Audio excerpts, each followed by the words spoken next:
నమస్కారం. తూర్పుగోదావరి జిల్లా వార్తలు.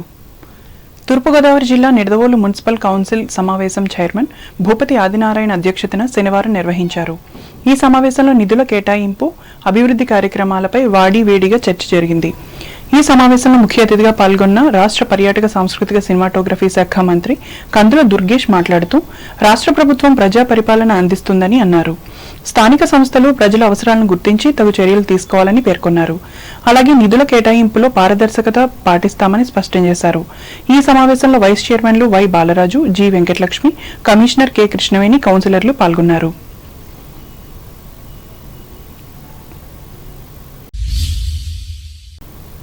ప్రభుత్వ నియమ నిబంధనలను పాటించని స్కానింగ్ సెంటర్లపై చర్యలు తీసుకుంటామని జిల్లా వైద్య ఆరోగ్య శాఖ అధికారి డాక్టర్ కె వెంకటేశ్వరరావు పేర్కొన్నారు. రాజమహేంద్రవరం ఇండియన్ మెడికల్ అసోసియేషన్ హాల్లో స్కానింగ్ సెంటర్ల ప్రతినిధులతో శనివారం వివిధ అంశాలపై నిర్వహించిన శిక్షణా కార్యక్రమంలో ఆయన ముఖ్య అతిథిగా పాల్గొని మాట్లాడారు. లింగ నిష్పత్తిలో వ్యత్యాసం కనిపిస్తున్న దృష్ట్యా స్కానింగ్ సెంటర్లో లింగ నిర్ధారణ పరీక్షలు చేయరాదని స్పష్టం చేశారు. అలాగే స్కానింగ్ సెంటర్లలో ఆకస్మిక తనిఖీలు నిర్వహించే సమయంలో వైద్య ఆరోగ్య శాఖ అధికారులకు సహకరించాలని అన్నారు. ఈ కార్యక్రమంలో deputy DM HO doctor A సంధ్యాల్ పాల్గొన్నారు. స్థానిక సంస్థల ప్రజా ప్రతినిధులు మండల పరిషత్ సమావేశాలకు విధిగా హాజరై తాము ప్రాతినిధ్యం వహిస్తున్న గ్రామాల అభివృద్ధికి కృషి చేయాలని ఉభయ గోదావరి జిల్లాల స్థానిక సంస్థల నుంచి ఎన్నికైన ఎమ్మెల్సీ వంకా రవీంద్రనాథ్ హితవు పలికారు. తూర్పుగోదావరి జిల్లా పరిధిలోని ఉండ్రాజవరం మండల పరిషత్ సమావేశంలో ఆయన పాల్గొని మాట్లాడారు.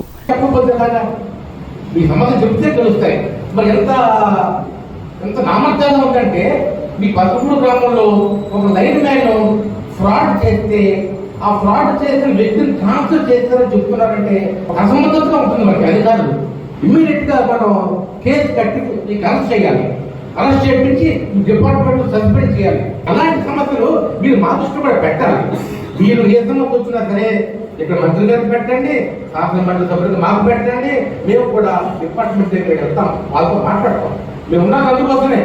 ఈ మండలంలో మీకున్న సమస్యలు ప్రభుత్వానికి మీకు మధ్యలో ఉండి మీకు ఎటువంటి ఇబ్బంది రాకుండా చూడటం, మీ మండల ప్రజలు అభివృద్ధి కార్యక్రమాలు ఏమి ఇబ్బంది రాకుండా ఉండడానికి మేము ఉన్నాం.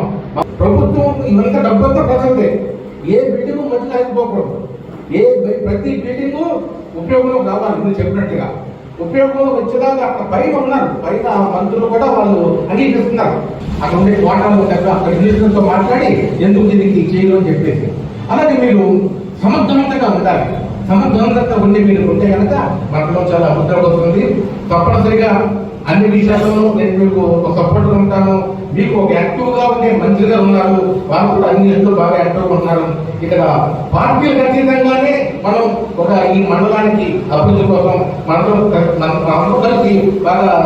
మండల పరిషత్ అధ్యక్షురాలు పి ఎల్లారేశ్వరి అధ్యక్షతన జరిగిన ఈ కార్యక్రమంలో వైస్ ఎంపీపీ ఎన్ సరోజిని, జెడ్పీటీసీ నందిగం భాస్కర్రావు, ఎంపీడీఓ వి రామారావు, ఆయా గ్రామాల ఎంపీటీసీలు, సర్పంచ్లు, అధికారులు పాల్గొన్నారు.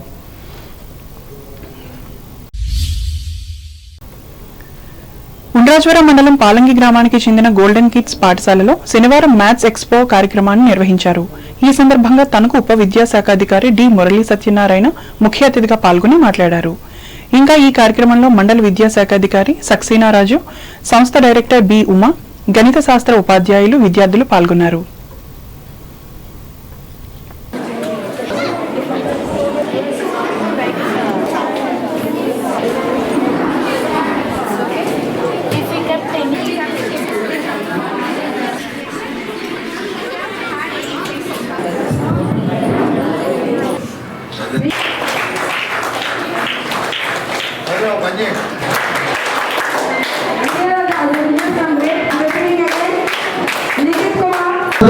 భవిష్యత్తులో లేకపోతే బయాలజీ చదువుకుని డాక్టర్ అవ్వండి, మ్యాథ్స్ చదువుకుని ఇంజనీర్ అవ్వండి, లేకపోతే కామర్స్ చదువుకుని చార్టెడ్ అకౌంట్ అవ్వండి, లేదా బిజినెస్ మ్యాన్ అవ్వండి. మీకు నచ్చిన రంగాన్ని మీరు ఎంచుకోండి, కంగారు లేదు. 8th వచ్చినప్పుడు ఒక ఐడియా రావాలి. 8th క్లాస్ అయిపోయే సమయానికి ఒక ఐడియా రావాలి. ఇప్పుడు అలాగే మ్యాథమెటిక్స్ ఉంది. ఈ మ్యాథమెటిక్స్ వల్ల ఉపయోగం ఏంటి? 2 ఉపయోగాలు. ఒకటి, it enhances the reasoning capacity, mind capacity, thinking capacity, divergent thinking. ఒక సమస్య సాధనకి అవకాశం ఉన్న అన్ని సొల్యూషన్స్ చెప్తున్నారు. అటువంటి కెపాసిటీ పెంచుతుంది మైండ్. దాన్ని డైవర్జెంట్ థింకింగ్ అంటారు. అలా కాని వాళ్ళని కాన్వర్జెంట్ థింకర్స్ అంటారు. అంటే ఒకలాగే ఆలోచిస్తారు, సమస్యను పరిష్కరించుకోలేరు, బాధపడుతూ ఉంటారు. అంటే mathematics promotes divergent thinking. Gopalapuram నియోజకవర్గ పరిధిలోని దేవరపల్లి గ్రామానికి చెందిన శ్రీదేవి భూదేవి సమేత వెంకటేశ్వర స్వామి ఆలయంలో ధనుర్మాసం సందర్భంగా శనివారం తిరుప్పాడ సేవను నిర్వహించారు. ఇందులో భాగంగా స్వామివారికి తెల్లవారుజామున కుంకుమ పూజలు నిర్వహించి నియమాలను పాటించారు. ఈ కార్యక్రమంలో ఆలయ అభివృద్ధి కమిటీ అధ్యక్షులు అంబటి శ్రీనివాసరావు, అర్చకులు పాల్గొన్నారు.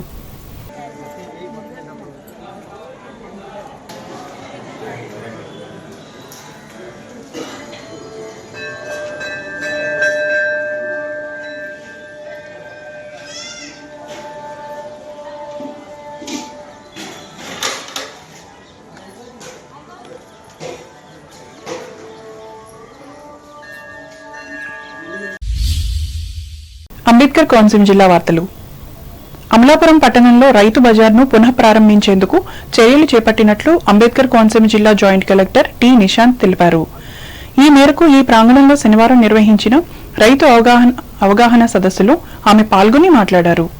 జిల్లాకు సంబంధించి అమలాపురం, రాయవరం రైతు బజార్ల సమస్యలపై చర్చించినట్లు వివరించారు. రైతు బజారు నిర్వహణకు ఉద్యాన శాఖ అధికారులు గ్రామాలలోని కూరగాయలు పండించే రైతులను గుర్తించి వారే నేరుగా విక్రయాలు జరుపుకునేలా చైతన్యపరచాలని సూచించారు.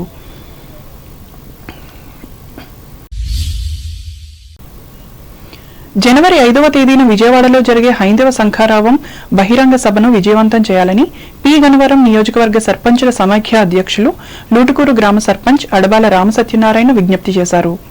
ఈ మేరకు ఈ కార్యక్రమం పోస్టర్ను లూటుకూరు గ్రామంలో శనివారం విడుదల చేసి మాట్లాడారు. ఈ కార్యక్రమంలో విశ్వ హిందూ పరిషత్, ఆర్ఎస్ఎస్ కార్యకర్తలు పాల్గొన్నారు. శని త్రయోదశి సందర్భంగా కొత్తపేట మండలం మందపల్లి శనీశ్వర ఆలయానికి రాష్ట్ర దేవాదాయ ధర్మాదాయ శాఖ కమిషనర్ ఎస్ సత్యనారాయణ సందర్శించి ప్రత్యేక పూజలు చేశారు. శనివారం అమావాస్య ముందు వచ్చిన శని త్రయోదశి కావడంతో దేశ నలుమూలల నుంచి వేలాదిగా తరలి రావడంతో ఆలయ ప్రాంగణమంతా కిక్కిరిసింది. వచ్చిన భక్తులు తైలాభిషేకాలు, పూజలోని పాల్గొన్నారు. డిప్యూటీ కమిషనర్, దేవస్థానం కార్యనిర్వహణాధికారి నల్లం చక్రధర్రావు ఆధ్వర్యంలో భక్తులకు ప్రత్యేక ఏర్పాట్లు చేశారు.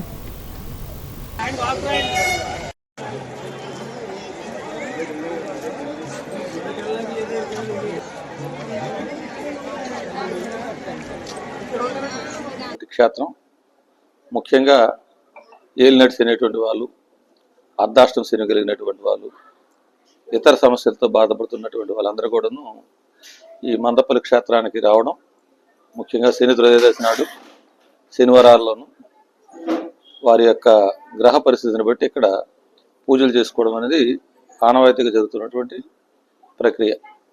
ఎందుకు చెప్తున్నామంటే మందపల్లి మన రాష్ట్రంలోనే శనీశ్వరుడు ప్రతిష్ఠించినటువంటి ఏకైక క్షేత్రం మందపల్లి. ఈ రకంగా అంటే చూసుకున్నట్టు ఇప్పుడు మన మహారాష్ట్ర, దక్షిణ భారతదేశంలో చూసుకున్నట్టే మనకి పావగడ కర్ణాటకలో శని క్షేత్రం, అది కూడా పాపులర్.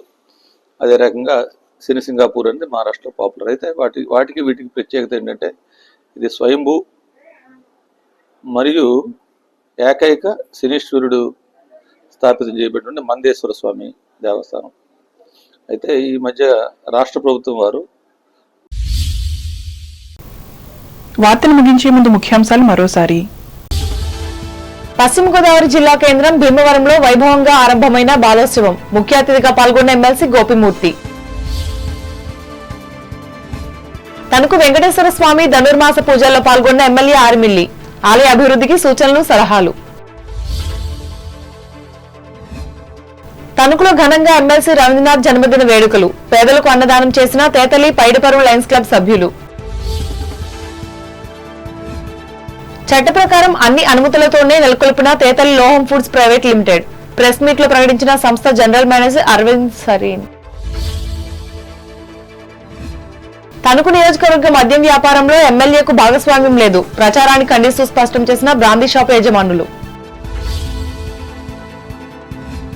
గత వైసీపీ ప్రభుత్వ విధానాల వల్లే పెరిగిన విద్యుత్ ఛార్జీలు ఆరోపించిన తాడేపల్లిగూడెం నియోజకవర్గ తెలుగుదేశం ఇన్ఛార్జి వలవల. మున్సిపాలిటీల అభివృద్ధికి అధిక ప్రాధాన్యతనిస్తున్న కూటమి ప్రభుత్వం నిడదవోలు మున్సిపల్ సమావేశంలో వెల్లడించిన రాష్ట్ర మంత్రి కందుల. నియమ నిబంధనలకు విరుద్ధంగా పనిచేసే స్కానింగ్ సెంటర్లపై కఠిన చర్యలు తప్పవు. రాజమండ్రిలో హెచ్చరించిన జిల్లా వైద్య ఆరోగ్య శాఖ అధికారి డాక్టర్ వెంకటేశ్వరరావు. అమలాపురంలో పునః ప్రారంభించనున్న రైతు బజార్ స్పష్టం చేసిన అంబేద్కర్ కోనసీమ జిల్లా జాయింట్ కలెక్టర్ నిశాంతి. ఈ వార్తలు ఇంతటితో సమాప్తం. నమస్కారం.